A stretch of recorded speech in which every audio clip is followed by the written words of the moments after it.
Woo! Ah, so much power! As you can probably tell by the smile on my face, it's absolutely brilliant. Hey, welcome back to Cycling Unboxed, and today we've got this behemoth, the Canyon Spectral On. Stick around, we're going to unbox it and then take a closer look.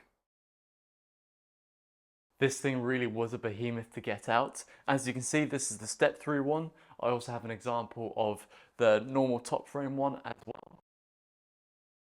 Because this is the wheel's probably going to be put on and never taken off again, you'll need an Allen key for the front axle, and there's also a little brake lock as well that you just need to pull out, and when that's out, you can slide the wheel on. To get the headset on, what you're going to do is you're going to unscrew this top screw here first, and you're going to use that one to put through the top. So you'll take that little plastic piece off and the O-rings, you'll place that through the top there. You'll then place the plastic on the inside, and then you can put the top on here and then screw the top down to 4 Newton meters. Just wiggle the top on until it's all the way down, and now you can screw this one in.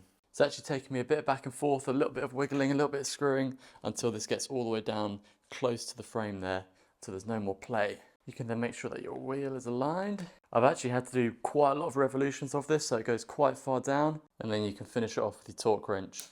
Now that you've done that, you can turn the wheel to the side and you have access to these 3 bolts. Just another hex head, and you literally just tighten them to 3 to 5 Newton meters each, bottom one, middle one, top one. Each of these bolts actually go in quite far, so you'll be turning for a short while, and then 5 Newton meters bottom to top. With the wheel on and the headset out of the way, that's your bike ready to go. All you need to do is set your saddle height and you should be ready to roll. Let me bring you in closer for some closer look at some features now. It comes with mechanical Shimano Diore XT with a big 1154 12 speaker set on the back. You won't be struggling up any hills with this cassette, especially with the battery assist. Next up, we've got one of Bosch's most powerful motors here, and it's crank driven. I know from experience this is really smooth, really easy to use, it's very intuitive. Like I said earlier, it's so fast and so responsive. I've got to give this thing a few more goes. Bye! And when you go over that 25 km/h speed limit, the pedaling is really smooth still. Man, if you have this thing in turbo mode, it accelerates so fast.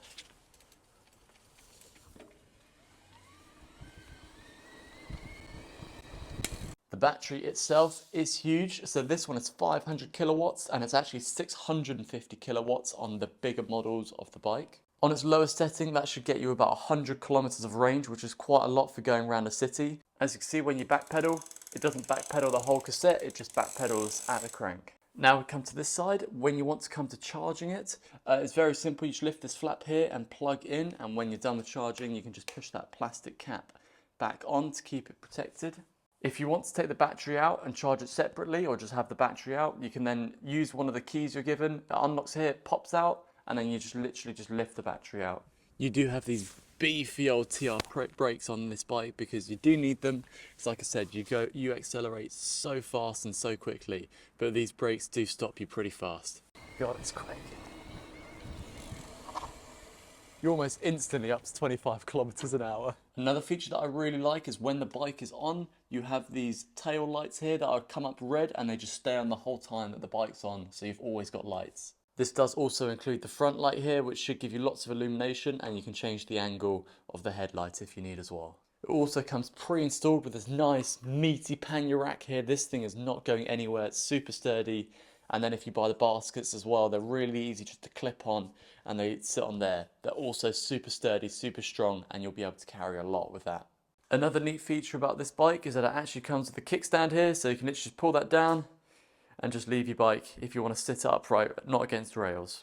If you're feeling really crazy, it does come with a front rack here. You don't have to put it on, and I think we're going to leave this bike with this one off, but it's simple 3 bolts, 1 on the back and then 2 on the sides on the inside of the fork. Who is this bike for? It's for anyone commuting, anyone that wants to pick up loads of shopping, anyone that literally just wants to get around the city super easily, and then you can just kind of take this bike anywhere really. Like I said, it's so strong, it's so robust, that motor is so powerful, it will literally get you anywhere up any hill around a city.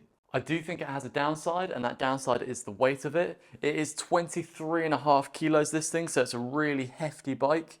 And when you get a heavy bike like this, it makes it so hard to carry up and down stairs. Especially if you live in like an apartment block or something, you're really going to need an elevator. And if that's broken one day, you're going to struggle to get this thing around. I'm also lucky enough to be able to see side by side the step through and the non-step through model. And personally, I prefer the non-step through model. Just the way that this top tube slopes a lot nicer. I don't really like the step through look. And personally, I won't use it that much. As I showed earlier, this is the step through model, so it makes it much easier to get through and then sit on. It's usually nicer if you're wearing some really tight trousers or shorts, or for example, if you're wearing a skirt. On the front here, all the cables are actually beautifully integrated just behind this little stem, and it all goes through the frame. To use the gears on these bikes, it's actually nice and simple. So you have these two levers here. If you imagine them like a pincer, the one for your thumb, because your thumb is stronger, that makes it easier to go up into an easier gear. And then the one for your trigger finger here makes it easier to go down a cog into a harder gear. And now we can get to the head unit. It's actually really easy to use. It simply slides on and off, so you just go till it clips. And if you want to take it off, you just slide it upwards until it unclips. To turn it on, just quickly press and hold, and it comes on really quickly. From the head unit, you can control the lights. All you have to do is press the light button. It will take about 2 or 3 seconds for it to come on, but then they come on. And the same again for it turns off instantly. And then conveniently you have a little button under here, which if you press will increase the intensity of the lights, and if you press off, it will decrease the intensity of the light. Then finally we can get to the unit here that you use with your left thumb. So if you want to scroll between screens, you can use these left and right buttons. So if I press the right button, it really smoothly scrolls through the screens. I quite like seeing the speed usually. Then if you want to increase or decrease how much assistance you're getting, you can use the plus and minus button. So you'll see it at the top here. At the moment it's off. Then if I press up, Eco, Tour, E-mountain bike, and then finally Turbo mode. Turbo mode is pretty damn fun. I'm hardly putting in any power and it's flying. Oh, I love this thing. I hope you've enjoyed this video about the Canyon Precede ON, and if it's helped you, please give it a like, and I look forward to seeing you again in a future video.